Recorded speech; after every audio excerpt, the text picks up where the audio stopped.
I'm Spartacus! I'm Spartacus. I'm Spartacus!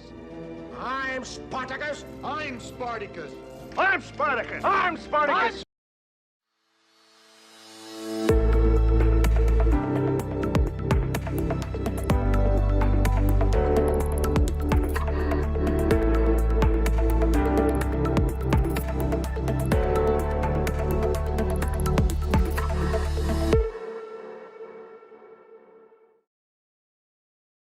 Go talk. Hello and welcome to episode 86 of the Xbox Era podcast. I'm Sikamikanico and I'm joined as usual by Shpeshal Nick. What's going on? And we are privileged today to have a very special guest indeed, Jason Ronald from Xbox themselves. Thank you, Jason, for giving up your time and for us getting the time zone wrong and you literally you're running through and making it here in time. So we really appreciate it. How you doing? I'm doing great. I really appreciate you guys having me on, and congrats on 86 episodes of XboxEra. That's really impressive. Yeah, we're knocking them out slowly but surely. We probably should have started as weekly at the start, and we'd be celebrating episode 100 and something by now. Yeah, maybe. Yeah. But maybe it's a good thing we didn't. We started slow, and we've kind of leaned into it, and that's good. Mm-hmm. But hey, everybody in the chat, you know, we're gonna do things slightly differently. We're gonna talk about, you know, the usual what we've been playing, because I'm curious what Jason's been playing, if there's anything he's allowed to talk about versus not allowed to talk about, of course. Mm-hmm.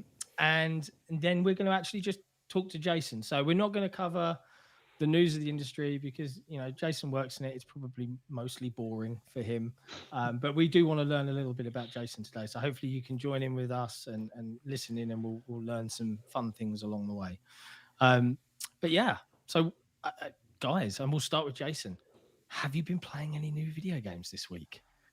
Yeah, I mean, this has been a good week for me. I had put Forza Horizon 5 down for a little bit in the lead up to the 20th anniversary, but I just jumped back in just a couple days ago, trying to complete some of the seasonal challenges. Gotten a couple matches Halo Infinite in, not a ton. I openly admit I am not the world's best Halo player, so you know, I still enjoy it. It's still a great sandbox, but a couple matches there. And then I fell back into Hades, and that game is the game that just continually keeps drawing me back in. But no, I mean, it's been a good week of games. Is it unusual for you to be able to play? Like, do you normally have to? Because I've speaking to a lot of developers over the last, you know, 86 episodes and everything else. I find that often they are so busy making things that they very rarely get a chance to stop and actually enjoy the end product. Do you find that hits you quite often? Do you really get to sit down and just be like, right, go away, everybody, I want to actually play this thing? Yeah, absolutely. You know, I always joke a lot of times when I actually get to play games, they tend to be horribly broken or half done. So, you know, we definitely get a chance to play here or there.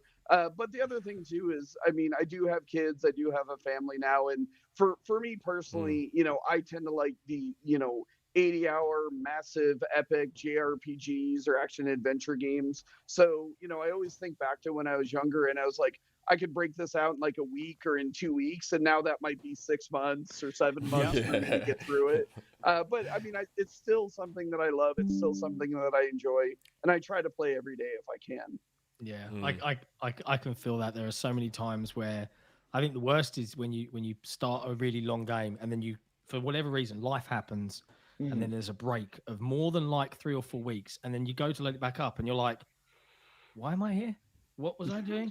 And then you kind of, and then you stop and then you think, I'm going to start it again. And then that will end up happening again and again and again. But yeah. What about you, Nick? Have you been playing anything new aside from the usual suspects? Well, technically, yes and no. I have been playing something new that's also a version of something old. So as everyone knows, I'm obsessed with Rocket League, but Rocket League Sideswipe came out this week on iOS and Android, which is just mobile Rocket League, and it's unbelievable. It is such a good mobile game. So my son and I have been playing that, and he is, for a 6-year-old, he is ridiculous at it. So we hook up our controllers to our iPads, and we've been playing Rocket League Sideswipe all week, and it's so good. Like, it's amazing how good it is. that your Rocket League obsessions could grow any deeper. We're finding out that they can. Dear God. Yeah, I mean, look, I got, as some of you know, I got my son a Series S during the week for his birthday. So now he gets to play Rocket League at 120, and he gets to play Fortnite at 60 now, and he gets to play, and he's loving Halo Infinite. Like, the kid is nuts for Halo Infinite. It's crazy. Absolutely loves it. So yeah, the bot mode adds a lot, right? Sticking my 7-year-old in with the bots. Yes, the bots. Go ham. He's not ready to play online properly yet. Right now, he's gone from bots with God mode to now bots where he's now allowing himself to be killed when he's playing against the bots. So he's getting there slowly. Yeah, but it's good. We all have to start somewhere. That's right. So yeah, I mean, it's cool to see, and it's funny you picked up a Series S. I know we commented on this last week, and I'm sure the folks at Xbox must be pleased. But I think you guys had a really good Thanksgiving overall, right? The Series S was doing quite well out there. Are you? I mean, I know chip shortages being what they are, but I think if memory serves, Phil commented in an interview way back that he said, "Yeah, I expect the Series S to probably do the best out of the two series consoles we're making." But is it nice to kind of sit there and see all these people picking up that tiny, incredibly small yet somehow awesome console and really having fun with it? Is it great to kind of see that reaction out there in the public? Yeah, I mean, honestly, the response from the community to both the Series X and the Series S has just been incredible. I mean, we were really proud of it. We obviously had a strategy, we had a design in mind, and one of the things that was really exciting for us with Series S was really about bringing more people into the new generation earlier in the generation, and we know that, not everybody has a 4K TV, or maybe, they want to put their money into more games and content than necessarily the hardware itself. So it was important for us to actually provide options to the community. And then to your point, to really see how well it did with Black Friday and kind of in the lead up to the holidays. I mean, obviously on our side, we wish we could manufacture more consoles faster. We know that the demand is far outstripping what we can actually produce, but we're doing everything that we can to get as many consoles out to players all across the world. Yeah, I do not envy you. Console development, release, development, all through a pandemic, chip shortage thrown in on top. I mean, that's quite a lot to juggle for a console launch. So I mean, it's remarkable that it's so successful as it is, considering all the hurdles and challenges. I joke with the team sometimes. This is the Dark Souls of console launches. So we went through the easy levels with the Xbox 360 and the Xbox One, and we went to the Dark Souls level with this one. Yeah, good luck. Yeah, we need to figure out how to test all the packaging, but we need to do it all remotely. I can't even imagine. It would. Kudos to the teams for coming through. It's still bonkers to me how small the Series S is. It's still crazy to me. Like, you see it in pictures and you're like, oh, it's small. It looks really, really small. And then you get it at home and you hold it and you're like, this is just, it's bonkers. It is absolutely insane how small it actually is. Like, unbelievable stuff. Just unreal work you guys did. It's funny, I've got a Halo LAN next week, and I was chatting to a friend of mine. He plays on PC, and he's obviously talking about dragging his PC all the way to our friend's house. And I'm like, do you want me to bring my Series S? Because I've got my Series X, but it's teeny. You can just play on that. It's 1080p. You're on a 1080p monitor, no worries. And he's become a full mouse and keyboard convert now, so he's like, no, it's fine. But then I'm sitting there thinking, well, I'm only on a 1080p screen. Do I need to lug the Series X? Probably not. I'm going to get the same perf, the same presentation. Yeah, why not?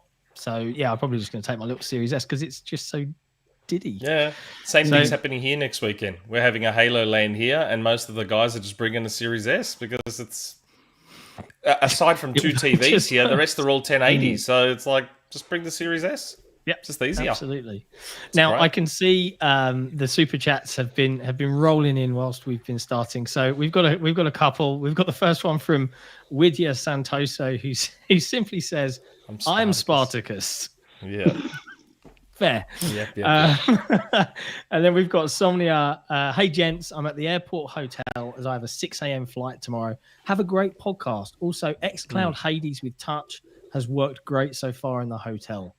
I tried Hades on xCloud with touch, and I was genuinely surprised at how responsive it was. Normally, touch on mobile games where they fake analog sticks, I'm always a bit like, don't like it. I like to feel things. I kind of got into it again, and I'm like, oh no, I can't get addicted to another game, not right now. And then the last one we've got Gecko Gamer, who's throwing a question out, £10 super chat from Gecko. It says, question for Jason. And hey, look, Jason, they're gonna throw them at you. I don't think this one's too terrible. Are the back compat games all done via low-level emulation, or do you guys use high-level emulation as well? Also, thank you for bringing Viva Pinata Party elements. Hudson the Horstachio thanks you for wanting to play it. Backwards compatibility has definitely been an interesting journey and challenge for us. When we first started bringing Xbox 360 games to Xbox One, to be completely honest, like, we didn't even know if we were going to be able to do it. It's a fundamentally different chip architecture. It's a fundamentally different hardware architecture. We had some ideas and inklings of things that we wanted to try, but what we really needed to do is we needed to get a small group of engineers and just kind of give them the space to figure out what was actually possible and what not. So after about a year's worth of work, we basically built an emulator that runs on the Xbox One. So basically the Xbox 360 games are running on an Xbox One emulator. It's an Xbox 360 emulator running on Xbox One hardware.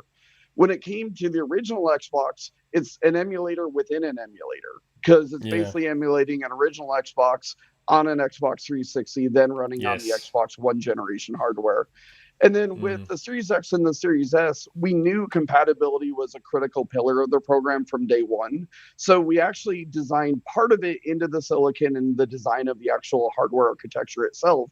But, as we've gone through the millions of hours of testing of different games, there's certain games in the console industry that are hyper optimized to the actual hardware itself.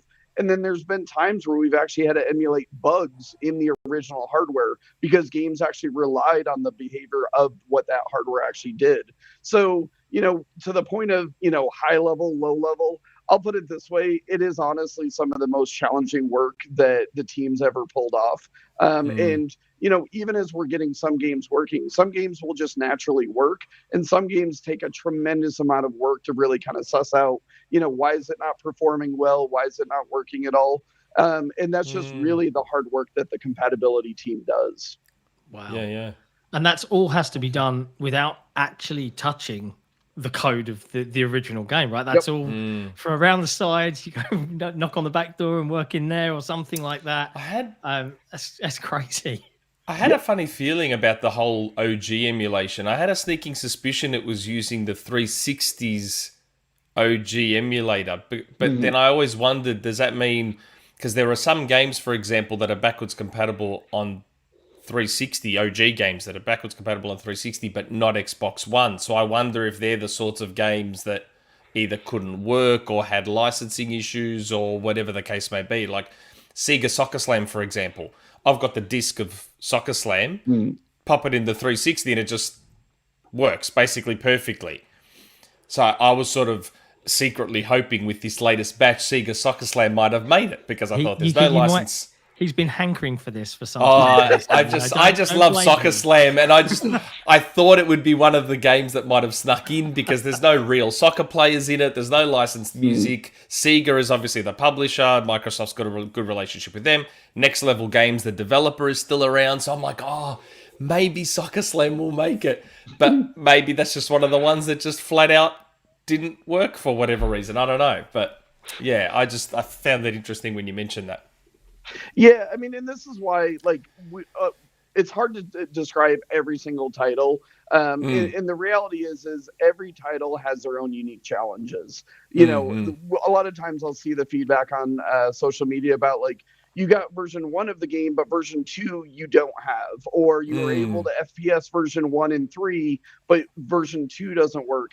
And the reality is even if it's the exact same engine, even if it's the exact same developer, things change game to game, and license agreements are different game to game. Maybe you have different voice actors, or you had a different composer and whatnot. So, honestly, from a backwards compatibility perspective, it really is a labor of love, and it's almost like sleuthing through, trying to figure out, like, are there technical barriers here? Are there legal barriers? Are there licensing issues? And we really try to bring as many games as we can. And trust me, for the vast majority of titles that people are asking about, even if we weren't able to bring them back, I can confidently say we tried in many of the cases. But unfortunately, there's just some games that we're not able to bring forward. Yeah. Fair enough. I don't think anyone can doubt, like, the fact that it works at all is frankly a bit of a minor miracle, right? There's been an enormous amount of pleasure in kind of, and I was saying, we were chatting last week on this, obviously, we were talking about the feedback following the 20th anniversary celebration show and everything else, about how nice it's been to pick up an old game that you loved. And we were saying that when you put it in, it has this wonderful effect of looking exactly how your brain remembered it, but not actually how it was, because obviously, the resolution's increased or the frame rate's better, but it's software magic, and massive kudos. And I can see the love pouring in through the chat at the moment. I know. To you and the team for all of the effort, because I think that's one thing, and we saw it on the 20th anniversary show, is that Microsoft, no one thought it might be 20 years long, and here we are. We're going strong, and there's an enormous amount of what's the phrase I'm looking for? Reverence to the past, like learning from it as we kind of go towards that future, whatever it might be. And a lot of the Xbox fans kind of feel that same way, and especially with Halo Infinite dropping next week, the campaign, there's a lot of nice, pleasant buzz out there in the community at the moment, and there's lots of gratitude as well for being able to revisit those old games. So now I'm going to come back to some of the super chats. Don't worry, guys. There's a pin in them, but I don't want to overwhelm Jason, because he's here. If he talks too much, he'll lose his voice, and then no one. Yeah. Before we get to these super chats, like, I've got two very important questions that I've been meaning to ask. I understand that. Look, we didn't run these by Xbox PR. So if you can't answer them, I completely understand, Jason. They're very important questions. The first one, do you legitimately believe your beard's better than mine? I might get in trouble with PR, but I think I might have you on that one. You've got me covered? I think you do. Yeah, okay. I think so. He's got me covered. Okay, fair enough. The second one, this one's like super important. I know, especially to John, it's important. Do you like the TV show Friends? I don't know if I'm going to get myself in trouble, but my answer is no. I do not watch Friends. Oh, no. Thank you. Oh, God. The chat's going to... Right, so to give you some context, Jason, Nick and I have been doing this podcast. He's in Australia. I'm in the UK. It's a coming together of ideas and creativity and minds, as is the whole of the XboxEra sort of project. And we were mid-podcast, and we were joking around, and someone brought up Friends. And then we both suddenly realized that we were big, secret, nerdy fans of this show and had watched it, growing up. And we were very knowledgeable about it. And now the community won't let it go. There's been Friends jokes galore, references. And now we have to ask every guest if they like Friends. Yeah. And I think now you and MVG are the two people that have said, no, Friends sucks. And they're big Seinfeld here's fans. The question to you guys. Joey, Chandler, or Ross? Which one are you? Chandler. He'll try and claim no, for himself. I told you I'm Chandler. You are not Chandler. I do not want to be Ross. Yeah, I know. Actually, it's funny. I thought about it after that episode where we asked and we had a fight about who we think we are. I kind of realized I'm actually more Monica than anyone else. I completely forgot. Like, my wife was like, "You're Monica. You're not Chandler. Like, you're Monica. You're the neat freak, and you're controlling, and you're like, you are Monica." I'm like, yeah, you're probably right. I actually am Monica. So at least she didn't say you were the monkey. Yeah. So he's got a bit of Friends knowledge. He's in. Yeah, see, he knows enough. He knows just enough. Yeah, I don't watch it. I'm aware of it, but I haven't watched it. Perfect. Oh, God. But anyway, while we're on the subject of Xbox Era stuff, I wanted to take this opportunity to just quickly, because I've got to do this. It's our gig. Let everybody know and just give you an update because hey, it's a weekly podcast and well, it's our show and I get to do this. So if you haven't backed our book, it's 90% funded right now, which is crazy. We are 17 days in, 10% to go. If you want a copy of the super fancy edition, you can get one. If you want a standard edition, you can get one. Help us see this home. It is so close. So if you're watching this and you had no idea that we'd done a Kickstarter for this book, hey, we did a Kickstarter for this book. Go check it out in the link in the chat. If you like the look of it, if you like Xbox, if you want to see the history of Xbox in paperback form and hear from some of the peers in the community, please do consider picking it up. It should be perfect for the Xbox fan. So I just wanted to quickly throw that out there. Now the super chats are kind of crazy right now. Jason, people really want to send you lots of love and ask you lots of questions right now. I'm going to try and keep these paced out though. So before we do that, before we deal with any more super chats, you've been working at Microsoft for a fair while now. Accurate, right? But judging by the grey in the beard, you've got a few years on the clock. Either that or you've seen a few console launches in your time. How did you get here? Like, what was the journey like from Jason Ronald? I want to be doing something in hardware to making video game consoles, and then eventually doing this in the last couple of years and releasing these consoles. How did that journey from A to B kind of go? Feel free to take as long or as short as you'd like. You can be as detailed as you wish. Sure. So, I mean, I've been a lifelong gamer my whole life, ever since I was a little kid. I always loved video games. But, like all kids, maybe you think about it, but you don't know how realistic it is, whether or not you're going to work in games or whatnot. So when I was in college, my undergraduate degree is actually in digital animation. So I always intended on going either into gaming or into film, special effects or whatnot.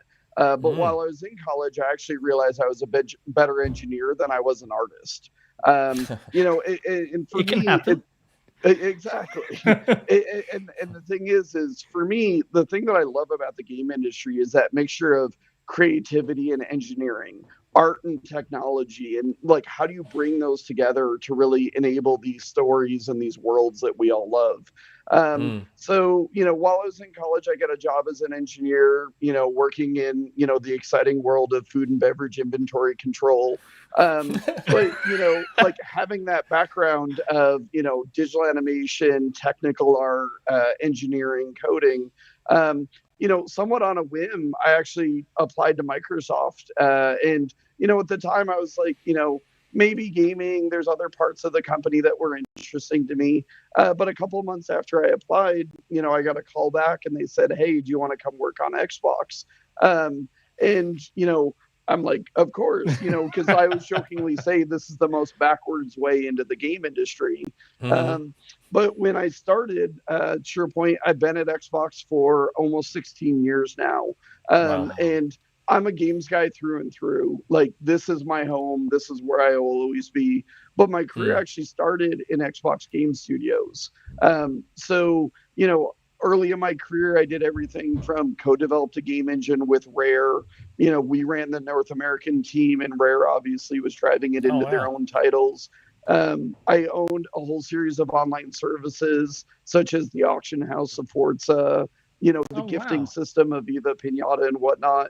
And then, after a number of years and working on a whole host of first-party games, I actually moved to the platform team.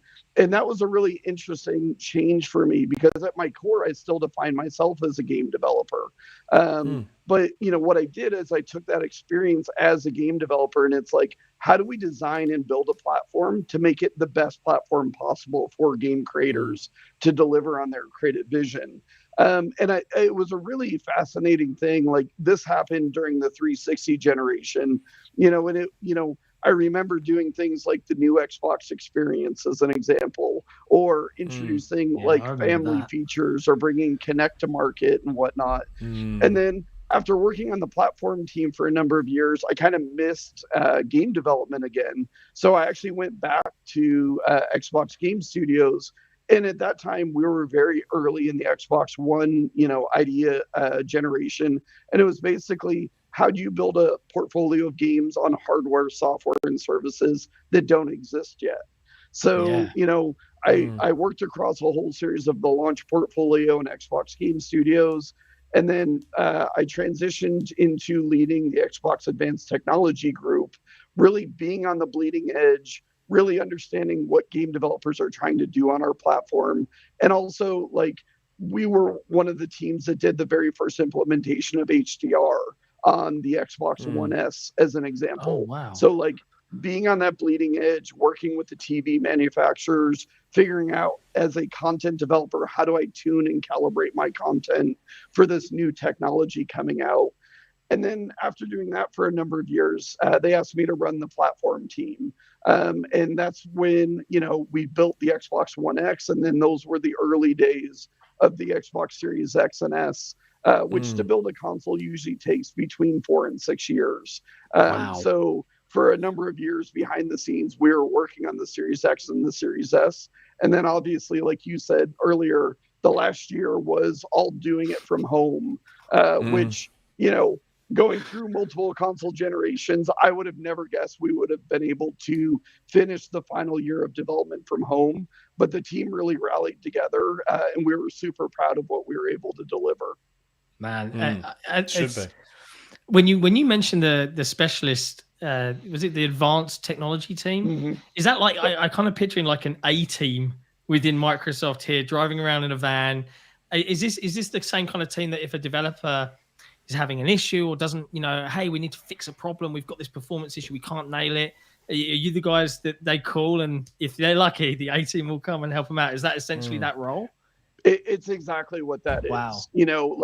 The team obviously really understands the platform super well, but we have relationships with developers from all across the world that we've built over, 15, 20 different years, and we had a team in Europe, we had a team in Redmond, and we had a team in Japan. And exactly to your point, if somebody is running into a performance problem or they wanted to increase their resolution or their frame rate, a lot of times we would airlift our team in to really help them do that. Or, as new technology was coming out, being on that bleeding edge, like I mentioned with HDR, we had some of the first HDR TVs, and we were going to make HDR a priority for the Xbox One S, but we had never actually done the color grading necessary. So we had a technical art team that really, went through that process. They also work directly with the engine and the middleware providers as well. How do we optimize Unreal Engine for our platform? How do we optimize Unity? So that was one of the highlights of my career, because I'm working with the best developers all across the world to really help them bring their creative vision to life. And it's amazing just how hard game development is. You need that kind of ninja squad or that SEAL team that you can really drop in and really make these games as great as they can be. Yeah. I can imagine.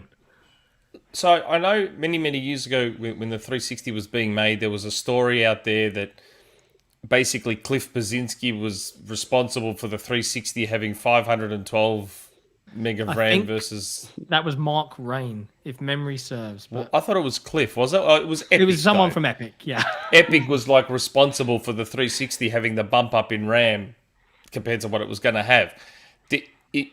I guess in the lead up, whether it was to Xbox One or the Series X, Series S, were there any conversations you ever had with developers, partners, publishers, where they changed your mind on how you approach something, or a change they may have affected in the consoles or anything like that?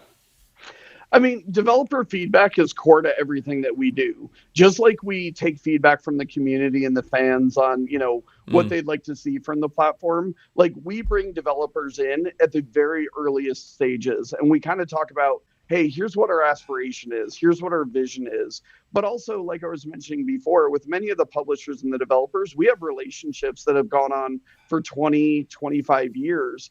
And they constantly are giving feedback to us of hey, this is what we'd like to see out of future iterations of hardware. Here's where, you could make our lives easier, whether it's on the software side or the developer tooling side. And it is that constant back and forth because everybody's constantly trying to advance the state of the art. And when it comes to hardware development, you only get so many opportunities to change hardware. And, for example, in the earliest days of the Xbox Series X and S, we had some really early ideas of like what the performance targets that we were trying to do. We understood where like maybe the technology was limiting people's creative visions. So for example, betting on SSD IO speeds or the Xbox velocity architecture. It was this recognition that developers wanted to build bigger and bigger, more immersive, more living worlds, but you're really taken out of that immersion when you're waiting for a loading screen or when you want to fast travel across a map. And then that fast travel actually takes 90 seconds or 2 minutes. That's not really fast. And like, so like we really, work very closely hand in hand with developers. And then they also get very early access to the hardware as well before we finalize all the details. And there is this constant two-way dialogue that happens between us and developers. And that's actually something that I'm really proud of, is being able to go out there, present our vision, listening to their feedback, and then to really see them enable, things that we talked about 3, 4, 5 years ago on this new platform is just really exciting and gratifying. Yeah, I can imagine that's super rewarding. Like, hey, remember you said this like 4 years ago? Yeah, we did it. Look, you're welcome. It must be really, really cool to kind of pull that off. I mean, man, to have been in the gaming industry for as long as you have, I imagine. What are we now? Are we on the 9th gen? Does this count as Gen 9? Is that where we are? Gen. Yep. It depends on who's counting, but yes, we call it the 9th generation. All right, so for the sake of argument, we're on Gen 9. You've been playing video games since video games, right? So what's your favorite gen? Like, what's your, ignoring platforms, it's a safe space. What's been your, like, oh, this was the thing that made me love video games? What was the game for you? I think it's more about the experiences that you have than necessarily the generation, and I can kind of look at every generation and think about these amazing experiences that I've had, I remember the first time playing Zelda on the NES and like, this whole notion of like adventuring across the stuff. And like when you would find a secret and all of a sudden it's like, oh my gosh, that's amazing. I think about things like the Super Nintendo where you had things like Super Mario World, which I would argue that's probably the best Mario game that was ever created, and how that worked. The 360 was a very special time for me because that's when I got into the game industry. And I remember the early days of Mass Effect. I remember the early days of Crackdown. I remember the first time I played Halo 2, and stuff like that. And then obviously even like the Xbox One and the Xbox Series X and S, you look at a game like Forza Horizon 5. The very first Forza that I ever worked on was Forza Motorsport 2. And to think about how much this has changed. And I think even back to Xbox One with things like Forza Motorsport 5 or 6, where I'm like, I don't know how this game can get any better or any more realistic. And now I'm playing, I'm driving across the desert in Mexico and I'm like, this is the most visually stunning experience I've ever seen. So I think for me as an engineer and for me as somebody in the industry, it's really about the progression. But at the core, it always comes down to the stories. It comes down to the universes and it comes down to the mechanics. But it's really about, taking it to that next level. Yeah. I mean, I'm a big Sea of Thieves fan. Best game of last generation, or Gen 8 for me. So many stories came out of it. I wax lyrical about it to anyone I can. Even if I, wasn't as happy with A Pirate's Life as I wish I was, I still can't not love the game for everything that it did, because it did things that I don't think a lot of games had ever done before. So I think we've all got those kind of formative games that drove us in and made us love the industry or did something like that. What are you smiling at, Nick? Is there a super chat? MVG just jumped in with a super chat. Is he correcting us?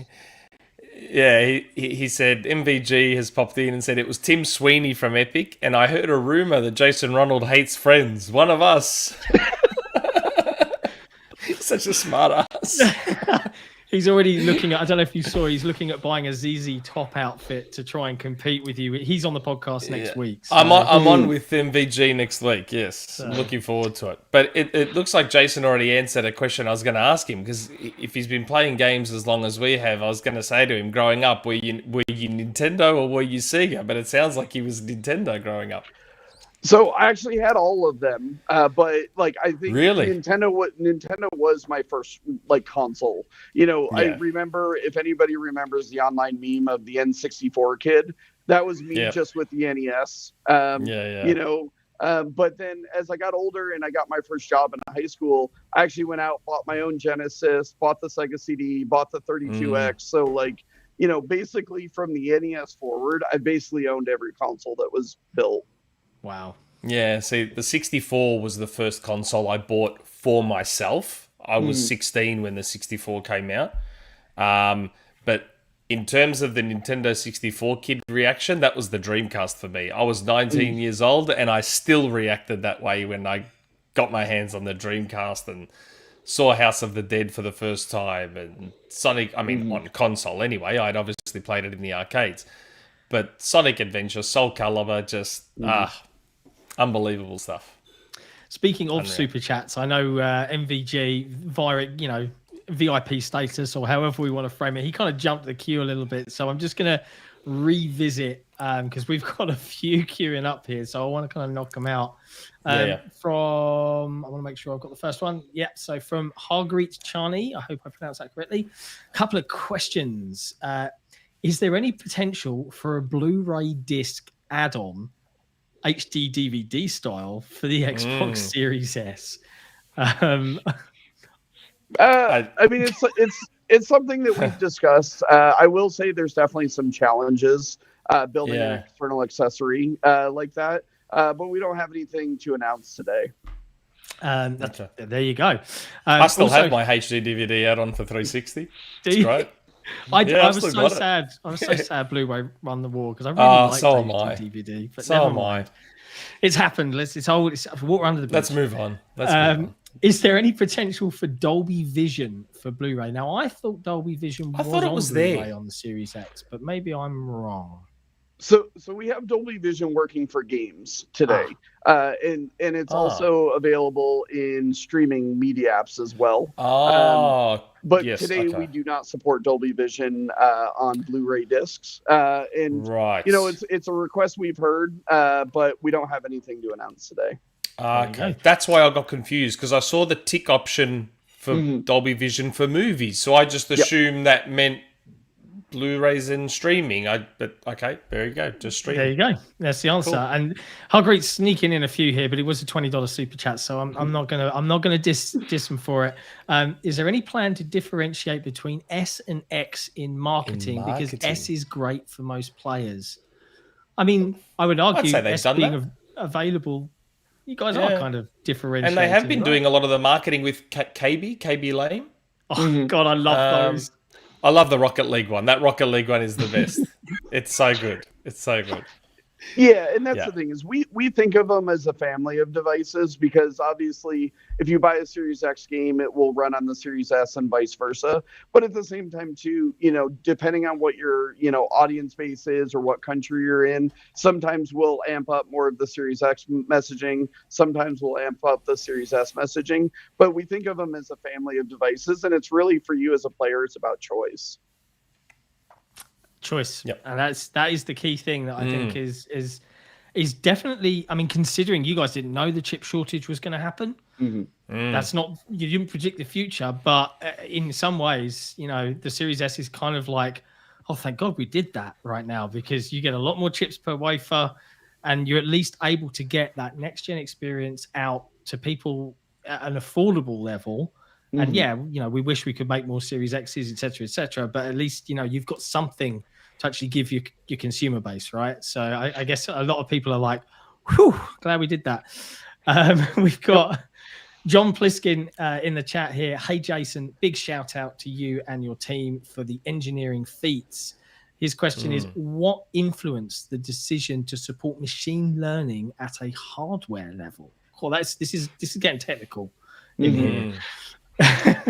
Yeah, I mean, so one of the interesting things is when you design a hardware platform, and especially designing silicon, you're designing it for the next 7 to 10 years of game development. So you always have to be thinking about where game development's going, what are the new opportunities that are coming up. And I think if you look at any console generation, you look at the games that release at the very beginning of the generation versus the very end of the generation, and they're so significantly more advanced. Developers have figured out how to really bend the hardware to their will.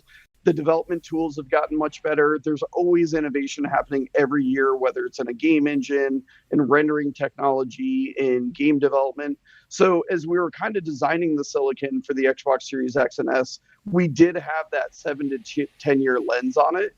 And when you look at things like super resolution machine learning, you think about more advanced AI characteristics, even things like animation blending and things like that. There's a lot of opportunities with machine learning. And I think we're still just scratching the surface of what's possible because, when you think about it, building a game is insanely hard. Building a launch title is even more difficult because a lot of times the game has been in development longer than the hardware has been available. Yeah. And then you put all of that on top of developing it from home during a global pandemic. Once again, we're kind of talking about that Dark Souls level of development. But once again, if you look at the games that are releasing this holiday versus last holiday, you're seeing a lot more advancements. You're seeing people starting to understand how to really deliver on some of those next-gen aspirations. And then for me, when I look at games that are coming out next year or the year after, it's just going to continue to grow and evolve. So there's just a lot of excitement about where we're going to go this generation. Yeah. And I that's the crazy thing. Yeah, you're absolutely right. I mean, look at the leap between Mass Effect 1 in 2007 and then when Mass Effect 2 arrived. I mean, the difference was pretty stark. I was like, oh my God, is this the same console? Like, Halo 3 and Halo 4. Yeah. That was that's Halo a big 4. almost looked generational. Yeah. Almost. Yeah. It was really, really good. Bonkers. So there you go, John. That's the answer. I don't know. Man, the super chats are crazy. Wandering Dart, shout out to XboxEra. Quick question for Jason. What feature would you personally love to add to the series consoles that you feel might be missing? Now, that's a dangerous question because, we don't want Microsoft folks having to admit that something's missing, right? So if you could pick any feature out of the sky and add it, what would you add just for fun? To be honest, and this is not me dodging the question, there's not really one that I can think of because, for example, when like I said, when you're designing silicon, certain decisions were kind of locked down a year, 2 years before the hardware even existed. So there are certain features that you're starting to see available in technology, or you think it's going to come in the next 12 to 18 months. We didn't even know those features would exist when we were making some of the decisions that we were. So I think for us, I'm really happy with the vast majority of decisions that we made. And I think the other thing that's really important to understand is when you're building a console or when you're building something as complex as a game, there's usually, a small number of really big decisions. But what actually ends up defining the product truth is the thousands of little decisions you make every single day. 100%. So when I think about something like Quick Resume as an example, Quick Resume was an idea we had very early in the program. We really kind of looked at the hardware and we were like, would this be possible? Would it not?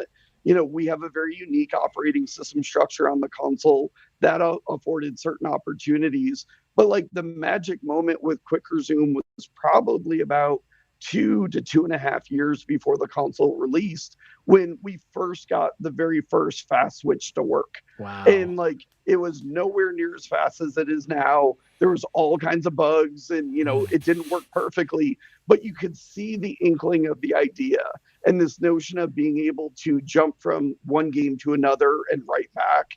And then, it took us another 2 years to really make it the experience that it is now. And we even spent about 6 months post-launch continuing to improve it based on now that we have hundreds or thousands of games working with it.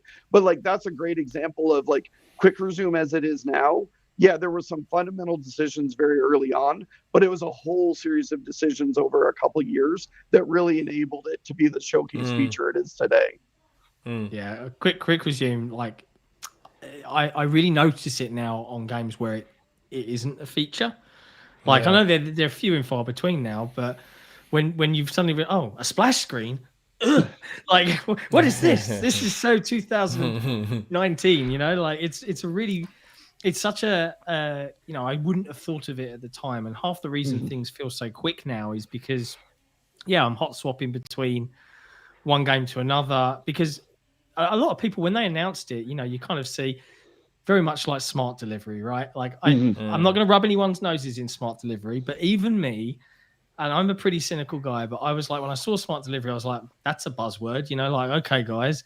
And then it's not such a buzzword now. I think people have accepted, actually, that was probably tricky. And the reason they marketed it that was it's actually hard to do at the back end. There were a lot of decisions that went into that. But even now, just switching between games, quick resume is such a boon to my gaming habits. Like, I can't imagine life without it.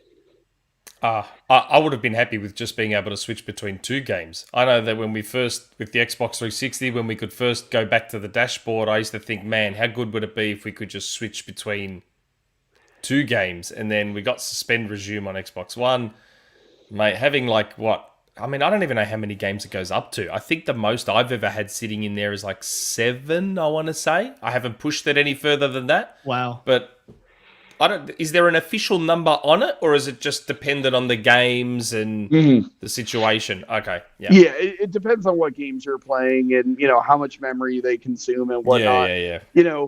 Like one of the funny stories, or one of the kind of magical moments with quick resume was we actually didn't even kind of share too broadly internally that you could turn the console off, or you could actually unplug the console, and we would be able to persist your quick resume state. So there was somebody on the team who, it was early. We hadn't announced everything, so we had units at people's homes, and they went on vacation, so they unplugged it and they put it in the closet. And they went on vacation for like 2 weeks, and then they came back, plugged it in, and they're like, "There's no way that I'm going to be able to quick resume." And they instantly went right back into that experience, and to just see like that light in their eyes, they're like, "Oh my gosh, I never thought that was going to be possible." That was it was a cool moment. Yeah. It's so good. It's so good. 100%. Hardvlade 0 super chat. Sorry, Nick. Jason's beard is better than yours. I'll concede. I'll concede on that one. That's fine. I've got a bit of work to go to get to that sort of length. Do you know? I imagine you get a lot of annoying questions about the beard, right? It's a distinctive feature. I get it. Okay, But what really bugs me is that this just won't grow. I sat there last night knowing you were coming on. I attached some weights to it and left it overnight, hoping that maybe, I don't know what it is. This just stays this length. It's really, I don't know how you do it, but it's genetics. That's what it is. It's a commitment to laziness. That is the right answer. I admire it. Yeah. You're owning it. That's fine. Go on, Nick. What other ones have we got? I want to try and catch the Unsung Hero.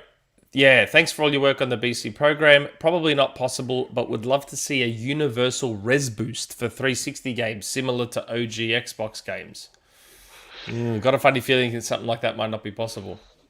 Yeah, I mean, there's certain things that are possible, but the reality is like, if you think about the modern rendering pipeline for a lot of games, sometimes the resolution of the game world is actually different than, say, the HUD, as an example. Yeah. And what we don't want to do is we don't want, maybe to make the background blurry, or because the HUD is, in your face, or the menu in the UI, where you get like pixelation and things like that. So, one of the biggest challenges with back compat is, like you were mentioning earlier, we treat them as a black box.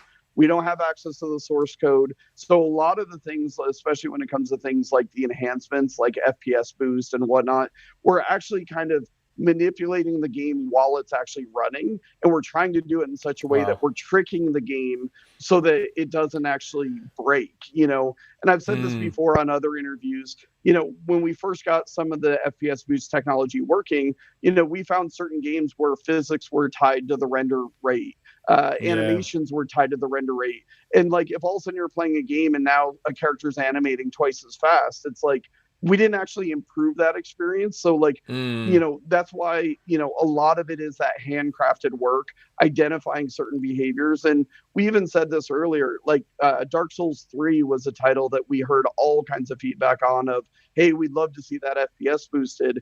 We actually had to invent a new technique to be able to do that. And unfortunately, that technique most likely will only ever work with that game, because we really had to analyze how the game was running, and we were able to come up with a way to kind of trick it to run at a higher frame rate. That's unreal. I mean, there are a lot of Dark Souls fans out there that are like, Miles. You I know Miles was wrapped. Yeah, he was very happy. Miles. I can see one here from Gecko that really made me smile, because I kind of pictured this secret walk-in wardrobe right now in Microsoft HQ. He's put, Gecko Gamer says, do you have access to a copy of every retail game ever released for the OG Xbox and 360? I'm picturing this vault filled to the brim of every game ever, just so you can pop it in and do your tests and stuff like that. I mean, is that a thing, or is it all digital? Is it all on servers? Or so have you ever seen Pulp Fiction when he opens up the briefcase and there's that golden aura that comes out? It's kind of like that. Wow. Well, I mean, to be honest, we do have a copy of every game that's ever been released for Xbox. I mean, it's a very large library of discs, but we also have a lot of the games digitally as well, because unfortunately, trying and find a disc. And the other thing that's interesting with a lot of the back compat titles is, for individual games, there's usually different discs for different regions. So even when you're talking about it, you know, a single game, there might be 12 different versions of the game. And that's one of the challenges when it comes to back compat, is making sure that every disc is recognized, every disc is mapped appropriately. But yeah, we do have a vault that has every game. Wow. I'm just picturing that room. I wish I could see it. Like, I imagine they're not all in retail packaging, though, so it might not be as colourful as I'm imagining. That's what I thought. I'm picturing like a game store to rival all game stores. Yeah. That would be unreal. That would be so good. It's more like that scene at the end of Indiana Jones where they put the Ark of the Covenant. It's the large room with a lot of things in there. I love that. I love that metaphor. That's great. There's a question here from Hardvlade again. Now, I'm going to imagine, I'm putting my PR handler hat on here. This one will probably not get a full answer, right? So I'm going to try and reword it. They've asked about velocity architecture, and developers have to kind of enable that versus perhaps other platforms where, you know, it kind of handles things in the background. I'm trying to word this in a way that you might be able to answer, right? Is this something that you've had feedback on?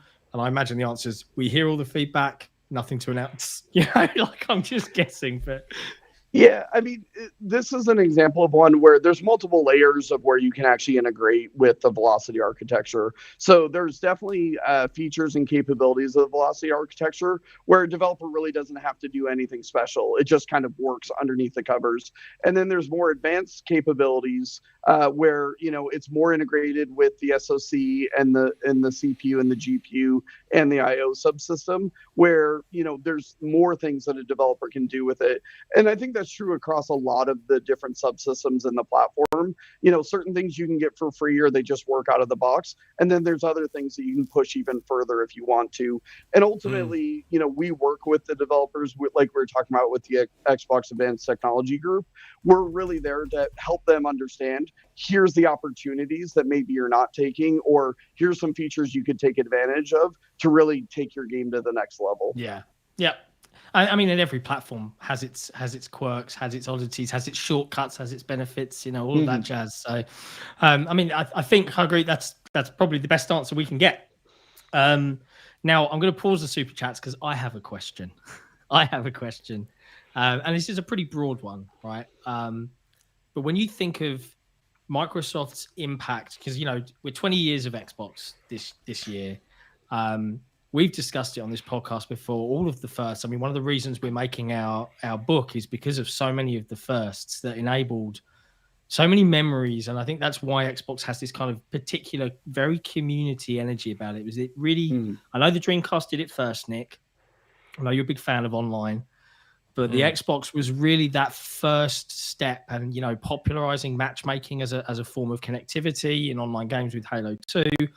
All of those very big firsts that Microsoft did. So when you think of Microsoft's impact over 20 years in this industry, even bits that you may not have been proud of, part of in the first 4 years, what's the bit that you're kind of most proud of? The thing that, we changed this for the better for everybody. Is there any particular thing? Like, I can think of things like Xbox Live Arcade and the access to small digital games. That's a huge one. For me, it's digital. It's the digital storefront for me. But what about you, Jason? Yeah, I mean, it's a great question because your point, like, there's so many milestones that you can point to. The first console with a hard drive, the first console with an Ethernet port. The Dreamcast did it first, but that was a 56K modem. Like, really understanding broadband was coming. You think about the introduction of Xbox Live, like that was the first time to bring kind of community into the ecosystem. But if you were to ask me today, I would actually say probably the number one thing is this notion of putting the player at the center of everything that we do.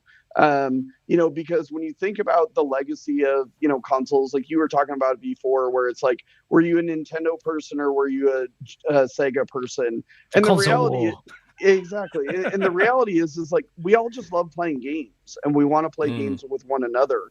And so when I think about kind of the broadening and the fact that, today I can play a game that was originally built for the Xbox 360 in a data center in the cloud, being streamed down to my phone.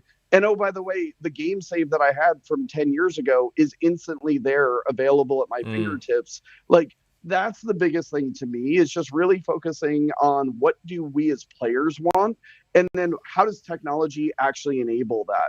And that's the thing, is like, there's been plenty of things that we've tried in the past. Maybe it wasn't the right time. Maybe, technology was not ready. Maybe the business model was not ready. But I think as long as you focus on the player, you can never really go wrong. And I think there's a lot of opportunity as we move forward. So to me, I think that's the biggest thing that I would point on. Yeah, I mean, hey, that's a great answer, because that's one of the reasons I think that a lot of the Xbox era team kind of came together in the first place, because we really enjoyed playing on the platform, but it was just, I don't think it was highlighted enough out there in the wild. So it's a really good way of answering that, and I appreciate it, because I can't help but agree. I'm just having a look, man. I've had to put a pause. We need people to stop putting in super chats. There's so many super chats. It's almost like popular, Jason. There's hopefully some very quick ones, like from Stefan Boxy. Will you allow audio pass through for more apps? I mean, we're constantly listening to feedback of, like, you think about something like Dolby Vision for games, Dolby Vision for media apps. Like, this is where the feedback from the community really matters. But I will also say, unfortunately, some of these features are really hard to do, and do them in a way that works across all TVs, all audio video receivers, and stuff like that. So we definitely hear them, and we try to add them as quickly as we can. A simple one that, seemed simple on the outside, but was really important was the ability to mute your TV audio when you have a headset on. And it's like, like, you think about it, it's like, we couldn't, and then we heard the feedback. It's like, yes, we just need to go do that. So it's definitely one that we've heard from, but nothing to commit on. It's going to be in this release, but it's definitely something we've heard. Yeah, I think that's fair. Yeah. I can see one from Mads Gaming. We kind of answered this. I've just pinged him in the chat. He was asking about any updates.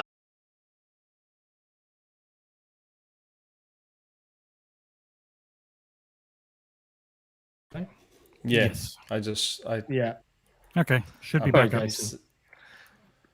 Hey, we're back. Yep. Hey everyone. Sorry, slight technical hiccup. But it should all be corrected now. Fingers crossed. There's a few smaller, like, technical questions. Stefan Boxy, will you allow 3D audio for 2-channel? We support a whole series of 3D audio solutions, both virtual surround sound as well as Dolby Atmos. So, once again, continuing to improve it. Yeah. Cade Forever, as someone who I assume is a part of these negotiations, will the chip shortage still be an issue through the 2022 year? Yeah, it probably will, mate. Fair to say it probably will. Gecko Gamer, is bit rot and disk rot a major concern? How do you combat it? You can't. Yeah, I mean, that's why, like, for us, that's why we focus on game preservation. And a lot of it is, just figuring out new ways to preserve these games, whether they're hosted digitally, whether they're hosted in the cloud. It is a challenge in our medium, especially considering when you think about earlier generations, it wasn't as much of a consideration, but it's definitely influencing where we're going. Yeah. Only a couple more, thank God. Okay, Isilda's Bane. Jason, am I right with the strategy for the series of consoles? Maybe 5 years you'll iterate a new powerful Series Y, shrink the X and make the S an entry console with X for mid and a Y for most power. There is 20-something letters in the alphabet, 26. Yeah. I mean, I don't know. I assume because we had the PS4 Pro and the One X, I'm assuming that everyone now thinks going forward there'll always be this mid-gen refresh console before you move on to the next gen. I'm guessing that's where that question is based on, but he's not going to be able to answer that. Yeah, I was about to say, that's not the sort of thing he's going to be able to answer right now. Yeah, revealed exclusively on the XboxEra podcast, the Series ABC. Yeah. And the next super chat we kind of covered earlier in the show from Anonymous. Hey Jason, seeing the success of the Series S selling well this holiday season, do you feel validated on the decision on creating it? We sort of covered that earlier, didn't we? So I think we did. Now that we've caught up with super chats, we're going to collectively take a breath for a moment. And I'm going to take this opportunity to tell you about our Patreon. So Jason, if I believe you've seen a few of our shows previously. We have a wonderful community on XboxEra.com via the forums, but we're also supported via Patreon, and it enables everything that XboxEra does. So all of our content across video, podcasts, audio, the website, reviews, it's all enabled by our community, which is incredible, including the Kickstarter for the book.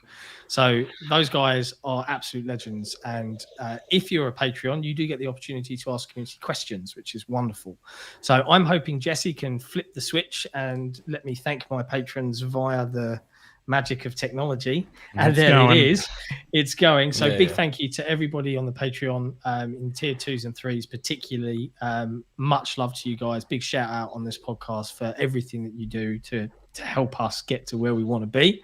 And we're going to dive into now community questions. Now, I'm very cautious of the fact that we've had so many super chats. I'm willing to bet that some of the questions we've been asked already may appear in community questions. But Nick, there'll be some overlap. There'll be stuff we've probably covered, which is hopefully fine. There's not too many faster. And we can be on time to kind of let you carry on with the rest of your life, because we don't want to take up too much of your time. He's got consoles to do fun things with. Hardvlade. Now, the backwards compatibility program has ended. I'm still very sad about that. I'm not going to lie. I was such a big proponent of the backwards compatibility program. It's the greatest thing ever. Will there be future resolution updates to existing games? I'd love to see a game like Rise, Dead Rising 3, Gears of War Ultimate Edition, Gears of War Judgment get a resolution boost. Is FPS boost gone for good, or will it come back in the future? Yeah, kind of like I was mentioning before, one of the challenges for us is we do treat these as a black box. So we have to invent new techniques. And when it comes to something like FPS boost, as an example, we knew when we invented the technique, it would not work across every game in the catalog. Yeah. So we spent a lot of time really finding the games that really showcased it. And then, as I mentioned before, with something like Dark Souls 3, we invented new techniques. So, one of the things that I love most about the backwards compatibility team is they love taking challenges on. Like I said before, we didn't know if we were going to get Xbox 360 games working. And like one engineer on the team, he was the one who really said, you know what, I think I can get original Xbox games working. So that was like his own personal challenge. And, after a couple of months, I remember the very first time where they brought me into a conference room and I saw Crimson Skies.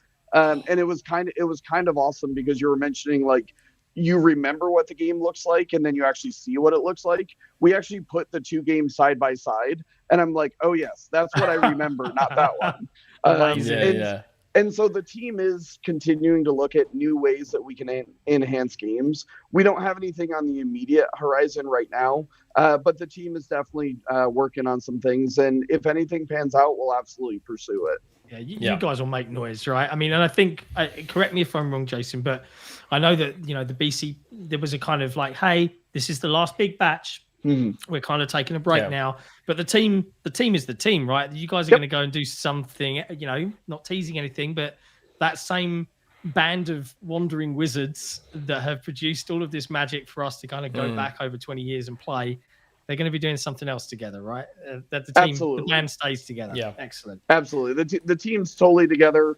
I still meet with them multiple times a week, and I'm really excited with some of the stuff they're working on. Awesome. Okay. TornRaptor, greetings, gentlemen. I remember hearing how much Jason was looking forward to and enjoying Forza Horizon 5. Now I know Playground just blessed us with Forza Horizon 5, but seeing as how a lot of the fun is in the new locations Horizon Games takes us each time, I would love to know where he hopes it goes next, and maybe a few others of his preferred locations he would love to see in future Horizon games.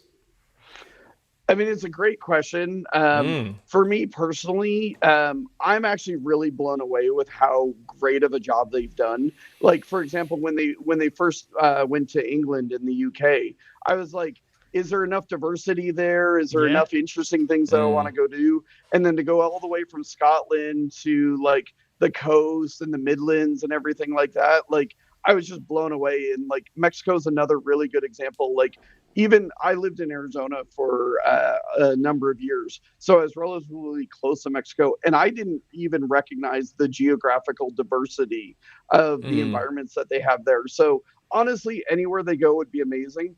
Personally, I would love to see something like in Asia, Japan, China, something like that. But at the end of the day, I trust Playground, and whatever they do next, they're going to do an amazing job with. Yeah. I know that you've definitely made a lot of Forza Horizon fans go like that. As soon as you said one particular country there, I've seen it all over the forums. I don't have any but that's knowledge. Yeah, absolutely. That's the caveat. Japan's always been the most requested. That's the one that everyone seems to want. I was happy with Australia. I thought Australia was a really, really good. Hey, I still think Australia's the best one. I still think they absolutely...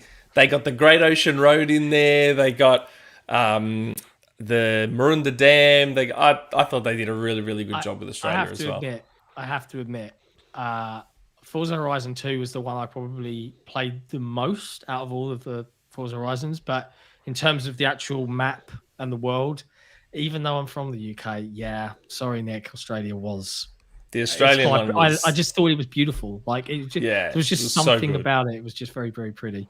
But Forza Horizon 5 looks incredible. I can't wait to see what that team does with Fable. Like, exciting stuff. But yeah, cool.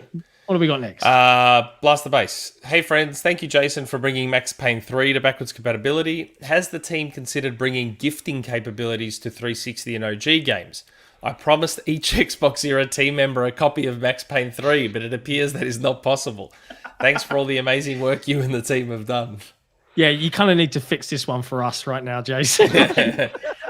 After this, I'll go home and just fix it real quick. Appreciate it. Thanks, bro. Yeah, I mean, one of the challenges with some of the games is, for example, some games we can't sell digitally due to licensing constraints and things like that. So or ratings. And even in those cases, we still make the decision, even if it's only for people that have physical discs, we still want to bring those games back. So at the end of the day, we're always, doing everything that we can. We try to enable people to purchase games or gift games as many as they can. It's just in some cases we're not able to do it. I think that's fair enough. So, Base, I expect you to start shopping around for a PAL copy. On eBay? You have to mail to me. I want my Max Payne 3 fix. Don't let me down, buddy. I'm lucky I bought it digitally while I still could. Yeah, smart move. That was good. Although I think you still can buy it anyway. I mean, I could buy it locally, but I want Blast the Bass to buy my copy. He said he would. Yeah, well. DirtyFlint. Hello, lads. A few weeks ago, Destin talked about finding joy in pie making. What food does Jason Ronald feel is his specialty? Ooh, that's an interesting one. I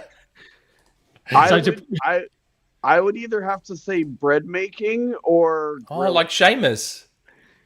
No, I'm not. I am not going to Egypt and figuring out how to build ancient bread and stuff like that.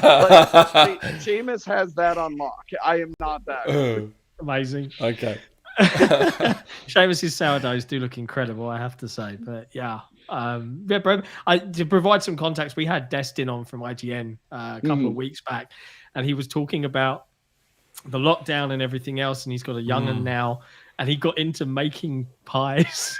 And he's just talking about his love of pie making. So I think that's where that question came from. But bread, there you go. Bread making. Unreal. There's nothing better than the smell of fresh bread in the morning. It's good. It's incredible to come down to. Okay. Good old Collingwood. Happy Hanukkah, John, Nick, and Jason. Jason, have you ever met Mark Cerny? Is it Cerny? It is pronounced Cerny. It is Cerny, yeah. Yeah. Have you ever... Oh, go. Go ahead. I was just going to say, I haven't met Mark specifically, but one thing I will say is the game industry is small. I have friends at Sony. I have friends at most of the major publishers. So Mark and I haven't met directly, but I know a fair number of people at Sony. Yeah. So he said, have you ever met Mark Cerny? If you have, what did you talk about? We know you haven't. If you haven't, what would you like to talk about? I have the image of, after the launch of the PS5, you two in a bar toasting each other after a job well done. I love that image. Yeah, I mean, to be honest, like, huge respect to anybody that works in this industry. You know, I know how hard it is to build a console. You know, I'm sure, they can look at certain decisions we made and they know why we made the decisions we did. Similarly, I can look at the design of a PS5 and, I understand a lot of the decision points that they had. But at the end of the day, like, this is a community of developers, of platform makers, and just huge respect to everybody out there, either building platforms or building games, because it's all an art form that we love. Hells yeah. Yep. Absolutely. Okay, CRZYSPZ. Good day, John, Nick, and Jason. I've been curious about some backwards compatible games only being available physically, which we just kind of talked about.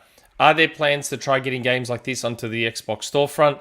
Thank you for all the work you and your team have done over the years. While I'm sad to see some games not make it, there's way more available than I could have hoped for, and the enhancements made along the way are outstanding. You should all be proud. Yeah, we literally just covered that. I've got that here in Australia with Manhunt. The game Manhunt was banned in Australia many, many years ago, back when Australia used to ban like every game that ever came out.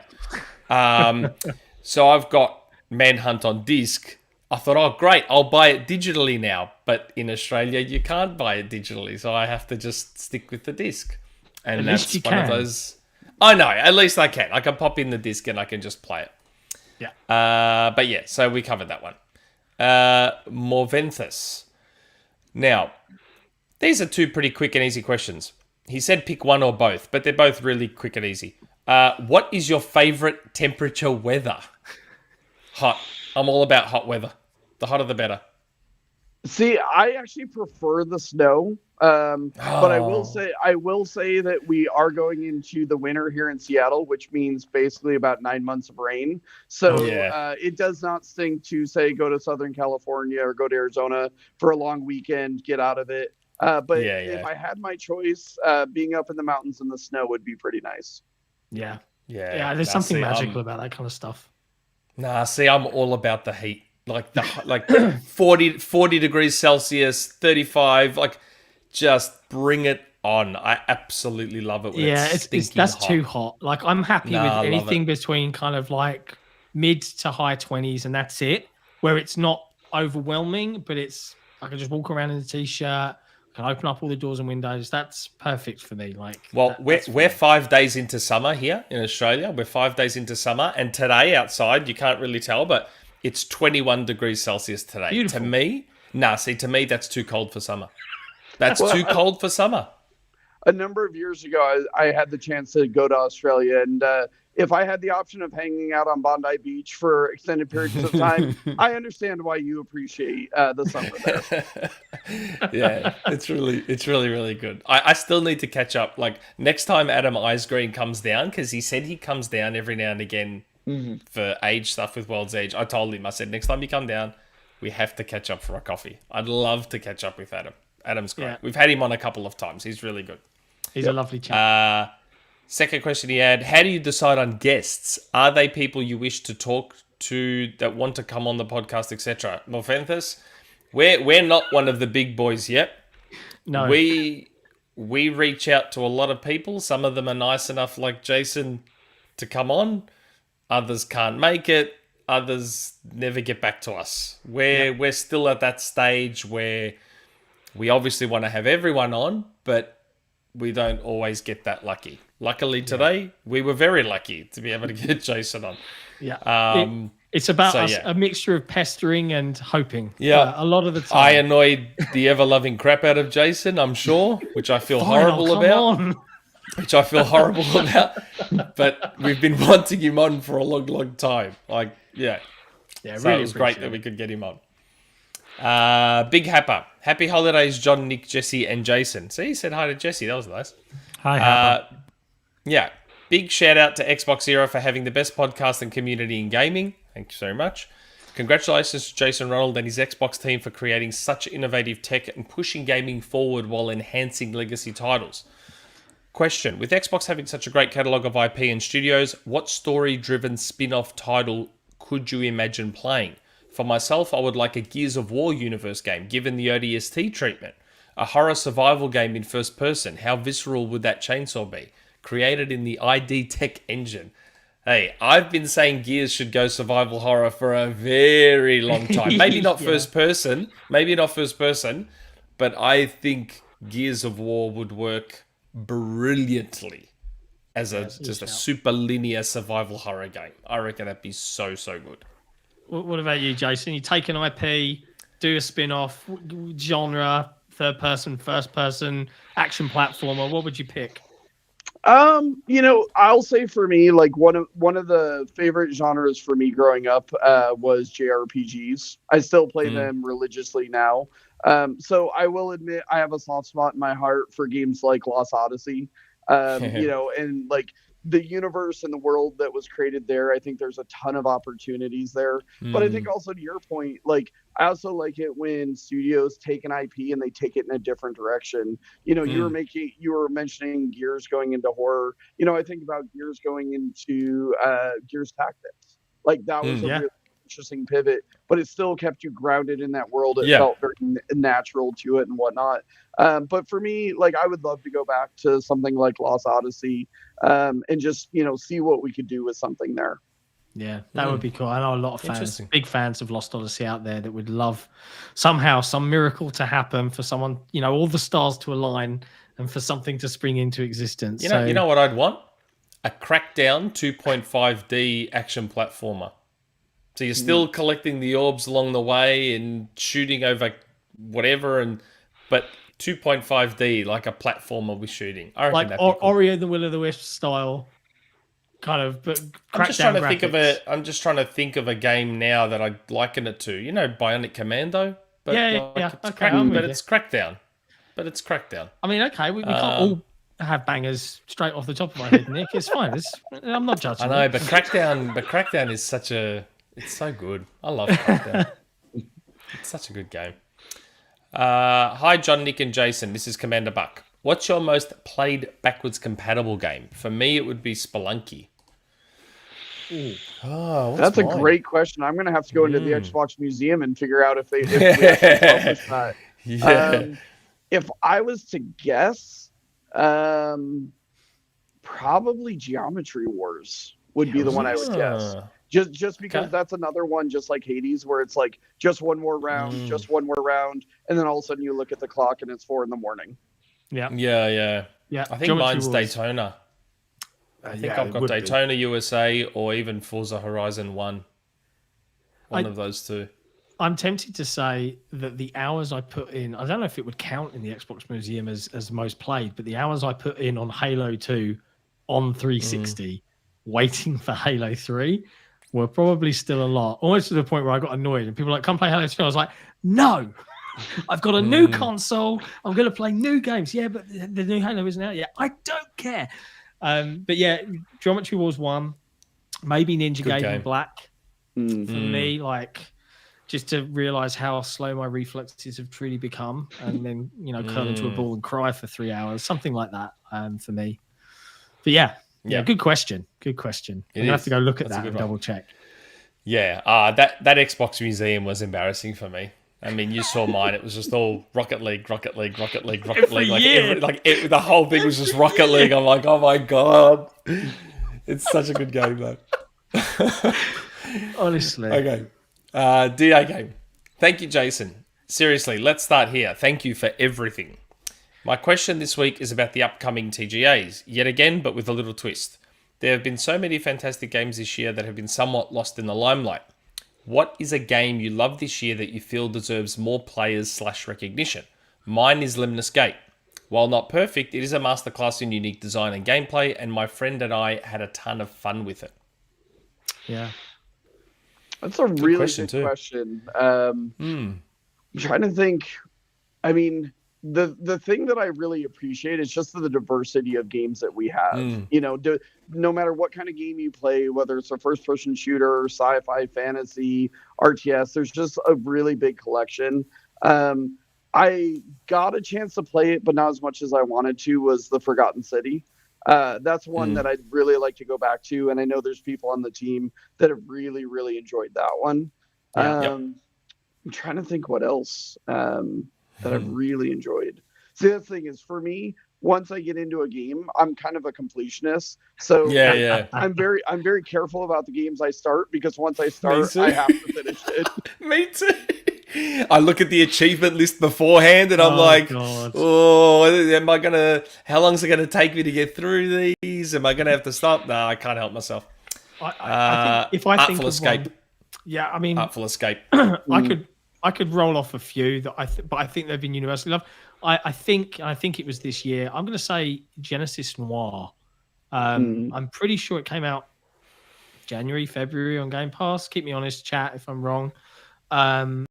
But it was just a beautiful piece of art. I mean, when people talk about games, right? It arrived in March. Thank you, Jesse.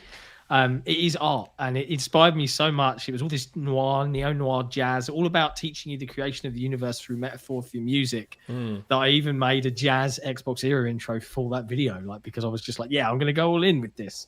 That one still is I'm a big fan of that. And Little Nightmares 2, it did not get enough love this year. Incredible game. Everyone should play that one.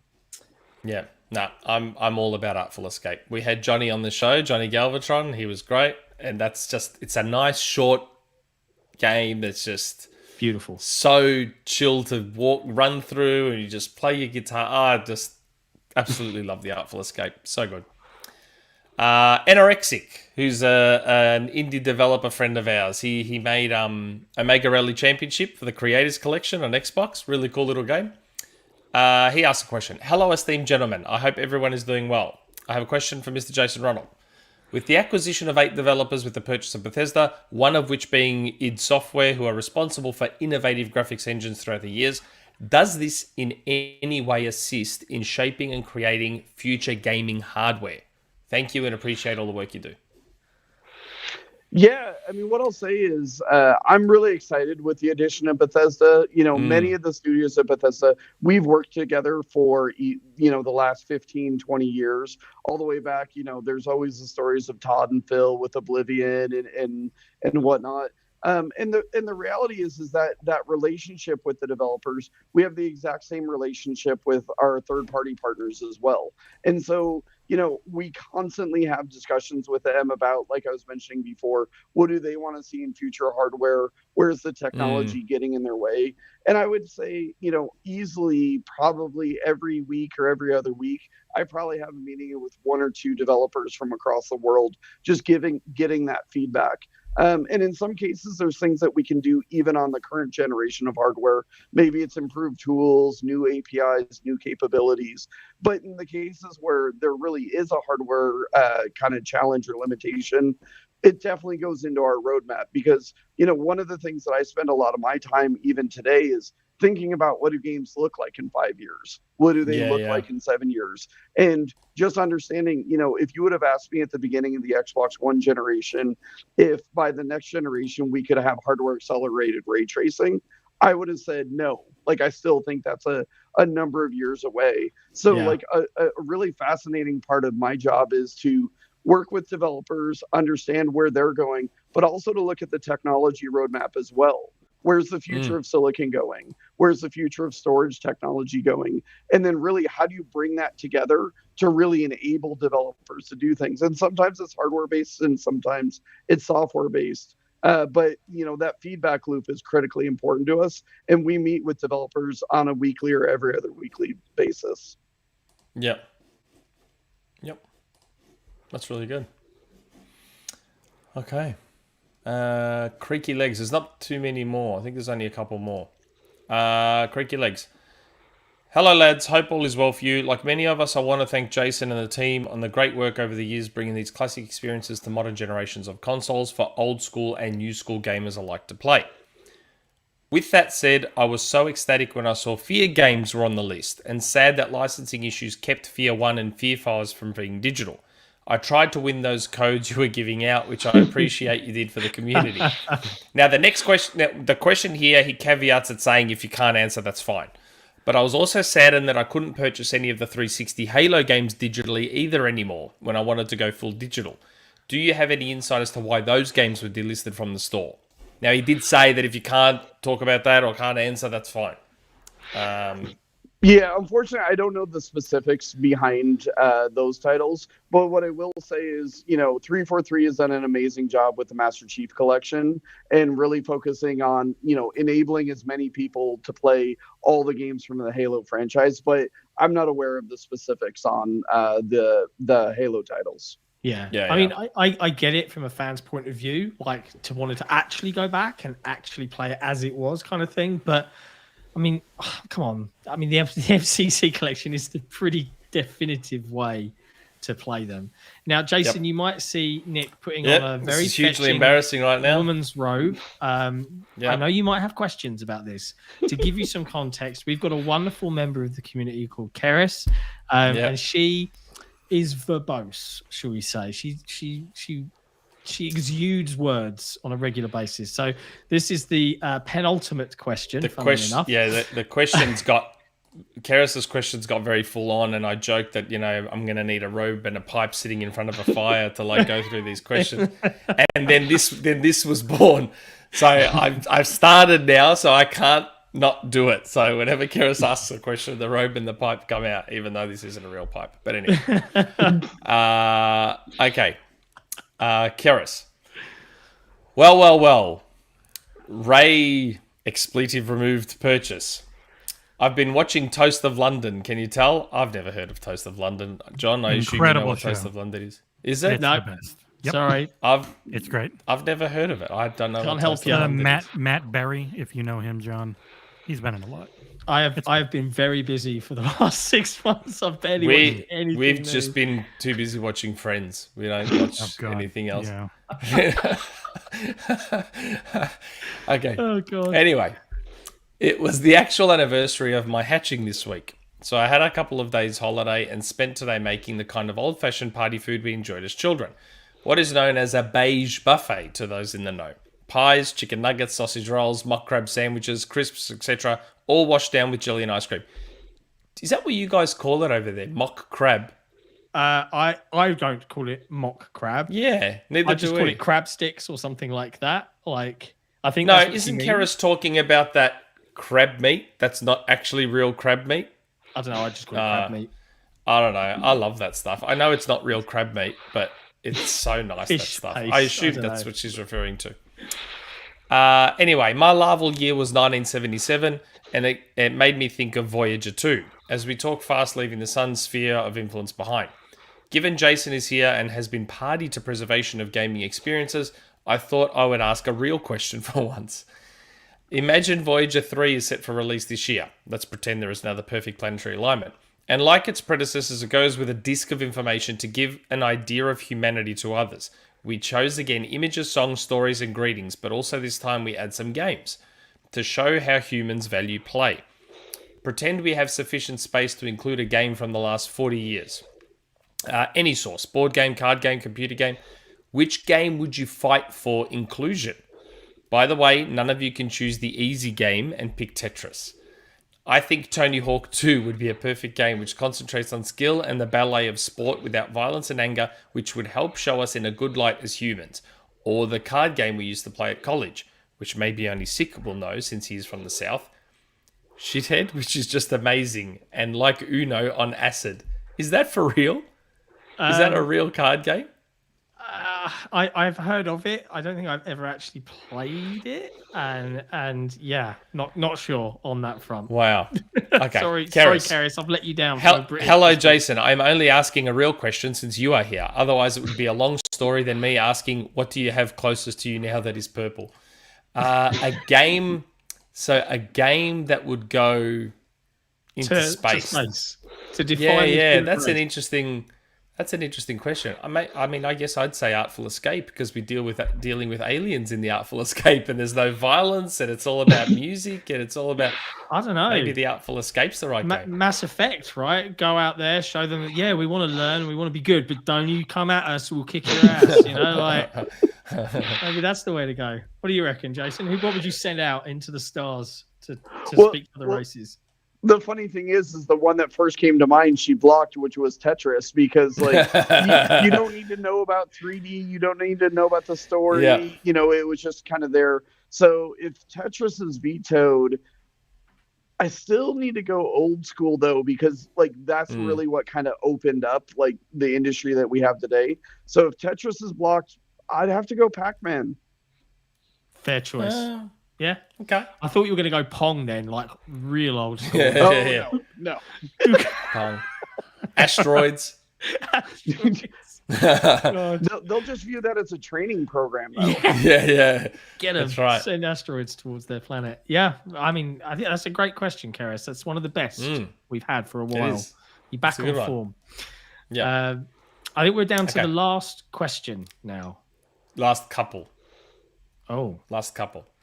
Knottian. Jason, first and foremost, thank you for the incredible amount of effort you and the team have put into respecting our game libraries through backcompat and all the enhancements you've enabled through the past few years.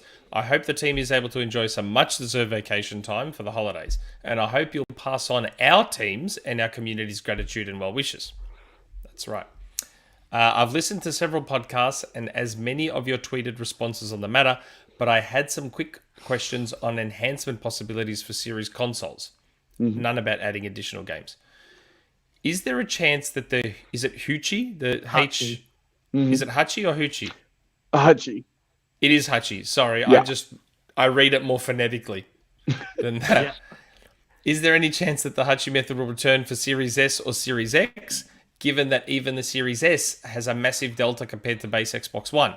It would be wonderful to experience some backcompat titles with digital resolution boosts, even if it's not the full 9 times boost. I switch between my S and X regularly. Sometimes the delta is pretty jarring. That's the first question. Yeah, I mean, with the Heutchy method, the biggest challenge is we got as many titles as we could kind of naturally. Now there's a lot of hand tuning that needs to actually be done. Okay. So it's just could we do it? Possibly, but a single game might take multiple months, and we'd rather identify techniques that work across a larger set of games to try to enhance as many as possible. And we've also done that since the launch of the Series X and S. There's been some other techniques that we've looked at to go with higher resolution textures and things like that. But the problem is you have to handcraft it for every single game, and it's not scalable. So is it possible that new techniques come up? Absolutely. But right now we're looking for techniques that will have a wider impact than just one title or another. Yeah. Nice. Now, the next two questions that Knottian has, we sort of covered. They relate to DirectML. Yeah. But I think we sort of covered it. What is the state of DirectML implementations? If you're able to discuss it even in the most vague terms for either current, future, or BC titles. And then given the ML hardware and capabilities of the Cerys hardware, are you hopeful that some of the additions will prove fruitful for further enhancements of BC titles? I'm hoping to finish an ML piece I've had in the mix and just want to ensure accuracy. So to provide some context, Knottian is one of our staff members. So he's a big fan of machine learning and all the tech that goes on behind it. And he was very, very excited that we were having you on. I know he wanted to ask you 1,000,001 questions, but I think he sent you some bits and pieces. I know we've covered a lot of that, right, though, so I don't think there's much more new that we can say. But I know he'll be going back through this podcast, so don't worry too much. Yep. Yeah, I mean, the only thing I'll add to what I said before, very similar to the velocity architecture, think of DirectML as there's multiple layers. There's certain things that we can do at the platform layer with no work by the title, but in many cases, a lot of the innovation and a lot of the forward-looking things are going to be new titles using ML in a very creative way. And like I said, also I encourage people to think beyond just graphics. Graphics is one way that you can use DirectML. You know, you can use ML in audio, you can use ML in gameplay, you can use ML in other areas. So AI? like that, yep, absolutely. Yep. You know, and that's the thing is there's a lot of opportunities, and I think this is an area where there's a lot of innovation happening in the industry. But you know, one of the challenges as well is, like, a lot of times when we're building games, we're not focused on like checking every technology box. It's about what does the technology come together and what does it really enable. So like in some cases, you know, we'll do deep backgrounds on like, here's how we actually achieve this effect. But more often than not, we're just focused on the final playing experience. Yeah. I think that's a great answer. Thank you, Jason. Now the last question from the patrons, I'll be completely honest, I'm not even sure Jason would A, be able to answer, or B, possibly even know the answer. Kraken56, hey guys, Phil said on Twitter when asked about a KOTOR remake a couple of years ago, talk to EA about it. Now they lost out on exclusivity on it. Do you think they saw something they did not like, maybe? Because I do not see them being outbid. This brings me to the question about licensed games. Do you think when their studios push out games, they will listen to pitches about maybe making games based on other IPs? I feel like missing out on them is a mistake because of the value of marketing for people who aren't the hardcore gamers to bring them into Game Pass. Games like Heutchy 2 and Aaaaaand get me really excited, but to get Game Pass to the most amount of people, they need to bring in the casuals. What better way than making first-party games around some of the most recognizable properties to bring in new people? Do you think they will, or is making deals around properties they don't own something Xbox don't want to do? Unlike Sony excluding Indiana Jones, that deal happened before the acquisition. Love the show. Keep up the good work. A lot there that's probably not in your wheelhouse, Jason, right? Yeah. I'm not sure Jason is sort of over that side of things with Xbox Game Studios. I mean, Microsoft seems to have shown a penchant for preferring to do things their own way as opposed to targeting the licensed stuff. But, you know, without knowing what's going on in the back rooms, it's sort of a hard question to answer. Yeah. I mean, the one thing that I will say is this is something that I love about how Matt Booty runs Xbox Game Studios is we're very creator-led. So, you know, a huge part of it is really respecting the creators, respecting what they want to go create. And I think that's ultimately where you're going to get the best games possible. And when you look at the diversity of the studios that we have, you know, everything from Compulsion to Rare as an example. Like, I remember years ago seeing Sea of Thieves, many years before the game was like announced and fully formed, and like that was one of the funnest playable prototypes I've ever played in my life. Is that the Unity prototype? Yes, absolutely. Like, I remember going over to Twycross and like we were playing the game, and seriously, there was more people like laughing out loud. It was the most fun experience that we would ever had. And it's like when you see moments like that and you see the team rallying behind it, and like the whole creative vision behind it was like a shared world adventure game and the stories that you can tell. And then when you see the game, you know, 5 years later and you see what's become of it, like Rare just did an incredible job. And I think that's a great example of enabling the creators to really go build that game that they've always wanted to build. Hells yeah. Oh, that's good. Completely agree. So that was the last community question. Thank God. There have been a few little super chats popped up. 2 of them aren't even questions. Andy Hart has 2 in a row. Thanks to Jason and all at Xbox for the awesome Series S had from launch and absolutely loved it. Are you looking forward to the Ashes, Nick?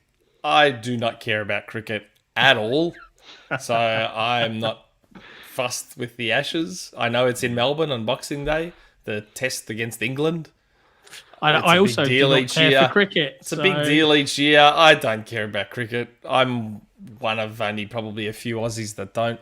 You'll be enjoying a podcast with Jeff Grubb on that day, right? So, or the day off. So yeah, it's me and MVG next week, and then it's me and Jeff Grubb on your Boxing Day. But for me, it's the 27th. Yeah, but it'll be me and Jeff on your Boxing Day. That's dedication.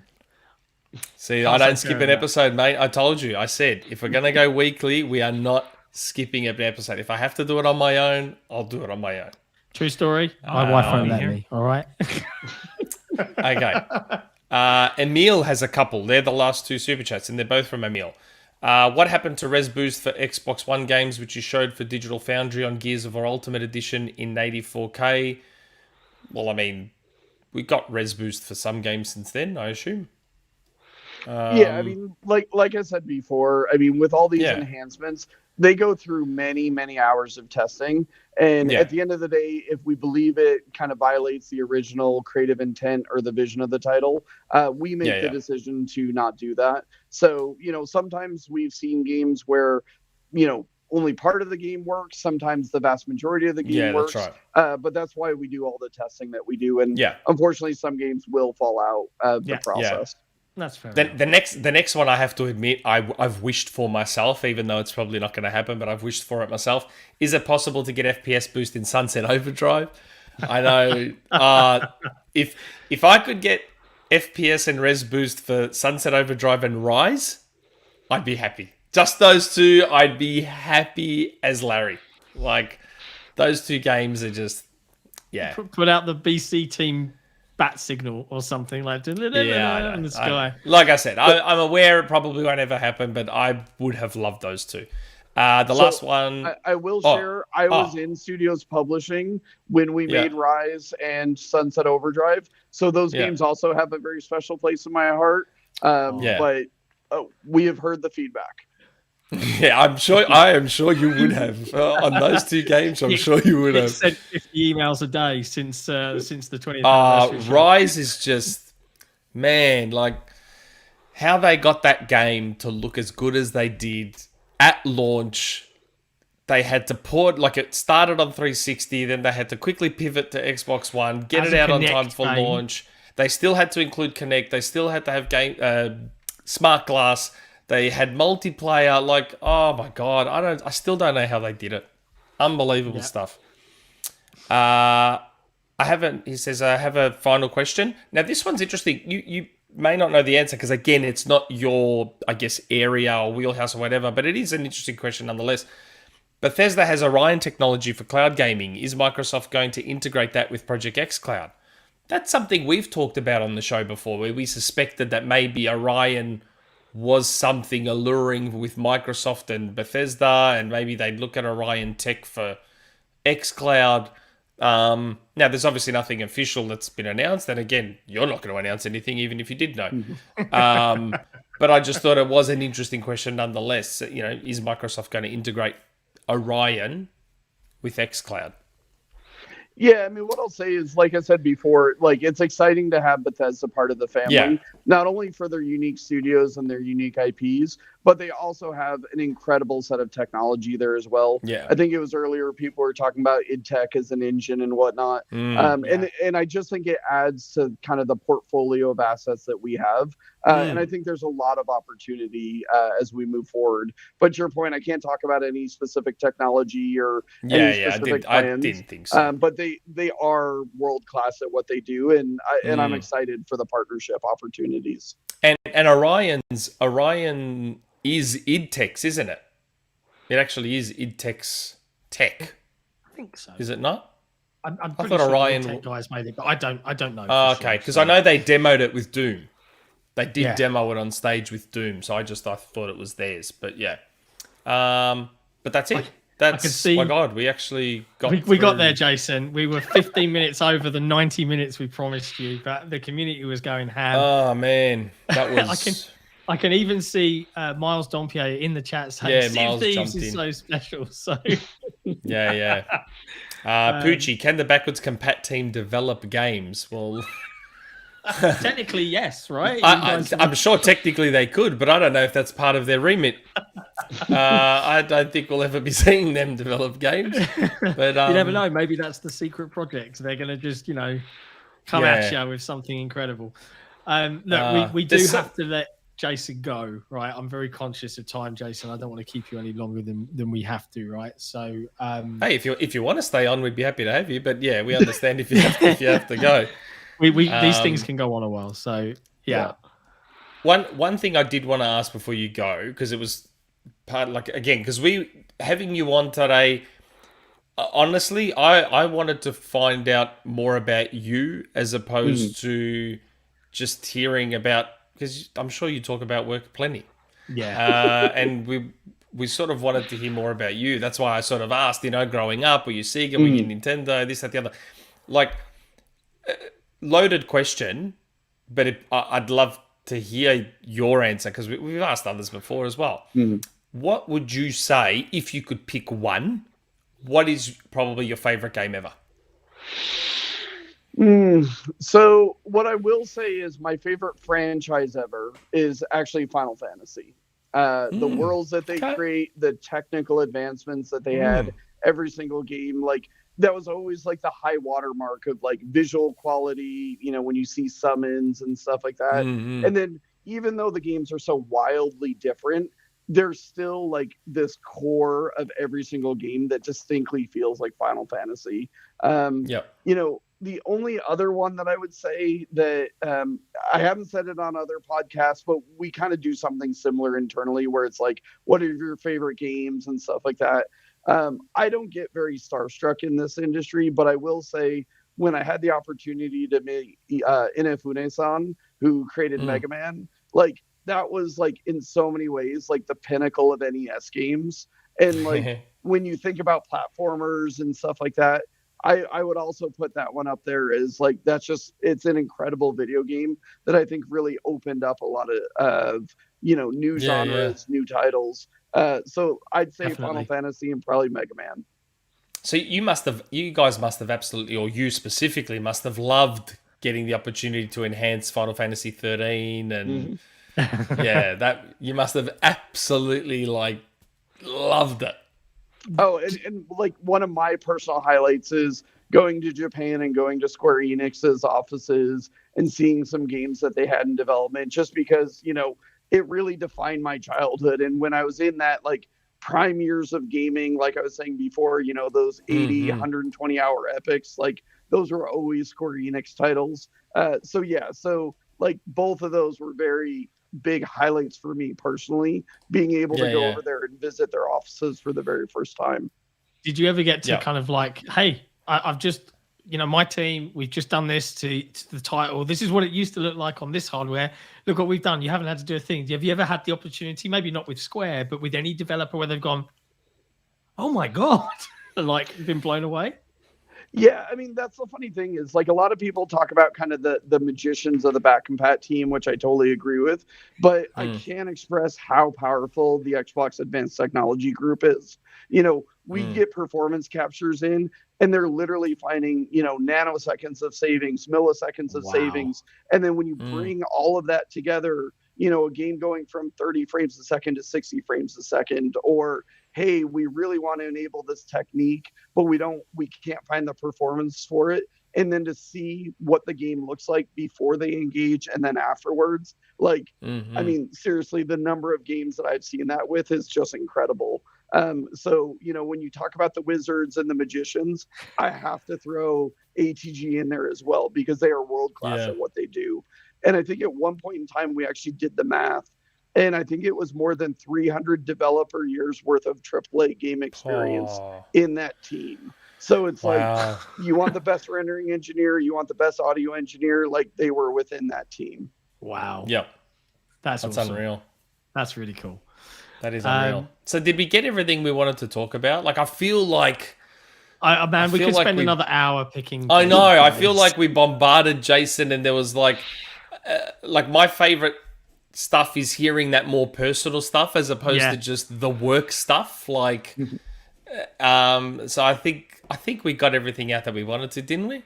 Yeah, I mean, we covered Jason, everything. it's been an absolute pleasure, and I think the chat were very, very. They were all in. They were just going crazy. Yeah, they were. That was nuts. And I can appreciate from a work perspective, right, and doing it on Twitter that, you know, having to roll out perhaps the same answer that you may have had to say in an interview 1,000 times is really, really appreciative. And, you know, thank you for your patience. Yes. The only thing I will finish on is one final question. And it's a vague tease, or you can leave it open-ended. But out of all of the things, all of the games that have been announced, so that makes it easier, right? Which one of all the new announced games coming from Microsoft in the future are you most excited about? I mean, that's like trying to pick my favorite I know. child. You know, like gun to your head, kind of, you know. I wish I didn't. No one will get offended, Jason. Come on, they all know that you love all the games. No one's gonna get offended. No, I mean, to be honest, like, and this is not me, you know, dodging the answer. It's honestly the diversity of the games. You know, like, I'm excited for Starfield. I'm excited for Avowed. I'm excited for a whole bunch of games that haven't even been announced yet. That, like, I just, like, there's so much magic in there. You know, and honestly, like, so many of our studios, like, they put their heart and souls into these games that they're building. And I think that's what really comes through. Like, you can really tell a team that really loved the game that they build. You know, you guys were talking about Artful Escape as an example, or the conversation we're having before about Sea of Thieves. Like, that's the thing that, like, for me, it just really comes down to knowing how much the teams are putting into it. I can't wait to play some of the worlds that these people are building right now. Yeah, it's very true. And you probably wouldn't be aware of this, right? So I was really lucky. I got to fly out to Seattle back in 2020 to work with 343 on the Forge team, which was like, that was a dream. I grew up playing Halo, and there I am. I get to meet these developers, and I was saying on this podcast, you know, there's a lot of people that, you know, oh, why have they done this? Why have they done that? And all I could say is, and this is from experience, every single developer I've met at that company absolutely love Halo as much as I do, as much as the fans watching do, and all they want to do is make the best Halo game they can. And I think the more people out there that can get on that wavelength, that these are creative people that love games just as much as we like playing them, that would make a better world, I think. And I wish more people got that and didn't just, you know, demand the product kind of thing. But I think that's a good note. We'll leave it on that. We'll let Jason go and hopefully maybe have a lemon sip. I know you. I did want to say to Jason, look, thanks like a million for coming on. Because I know I annoyed the ever-loving crap out of you to get you. No, I'm serious. I know I annoyed the ever-loving crap out of you to get you on. And we've said before on the podcast, that's one of the things that we love about Xbox as a platform is that, and I think it differentiates you guys a lot, is that you interact in a genuine way with the community. I don't think I could just reach out to any other group and actually get replies back. For example, you know, because I noticed you're wearing the Xbox headset. I've got that same set too. You know, I'm in DM and we follow each other on Twitter, James Shields. You know, and he replies. I DM him and he replies. And I said to Jason, I said to James, you know, one cool thing maybe to think of with those headphones is it's amazing that they actually work with the Nintendo Switch, for example, because the Nintendo Switch just got that Bluetooth update. You can actually pair your Xbox headphones with the Nintendo Switch. I'm like, which is fantastic because I can buy the one headset, works with both consoles. I said to him, though, one downside to it. If I want to use these headphones with my Switch, they're going to turn on my Xbox. I go, it'd be great if you could push out like a firmware update that tells them not to act like a controller. And he's like, yep, no worries, thanks, we'll take it on board, blah, blah, blah. And I just think stuff like that is like a great thing about Xbox as a platform, that you all actually genuinely interact with all of us, despite what I'm sure is just hundreds, if not thousands, of like DMs and tweet tags and Discord tags and all that sort of stuff that you all get. So just wanted to say that obviously we appreciate very much that you all do respond with us and interact with us, and that you've come on our show today. Yeah, and from my side, I really appreciate you guys. Like I said at the beginning, 86th, episode of the podcast. Like, we are part of the community, just like you guys. We all grew up as gamers. We use the product every single day. I play with the fans, every couple days and whatnot. So like, whereas I totally appreciate the love and support from the community, you guys also enable us to do what we love as well. So, we are just part of the same community with all of you guys. So thank you guys to everything that you do. Thank you to everybody that listened, that provided questions and whatnot. And we're here, and we want to just continue to advance this art form that we love. And just, at the end of the day, we all just want to play.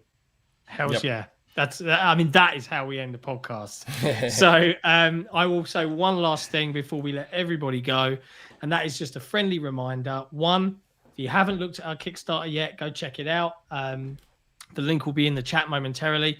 And two, next week on the episode that I am not on, because I'm going to be playing Halo Infinite, we can finally talk about Halo Infinite campaign in full. You can just jump on anyway. I'll try. I'll see what I can do. Take 2 hours out of a LAN night just to jump on.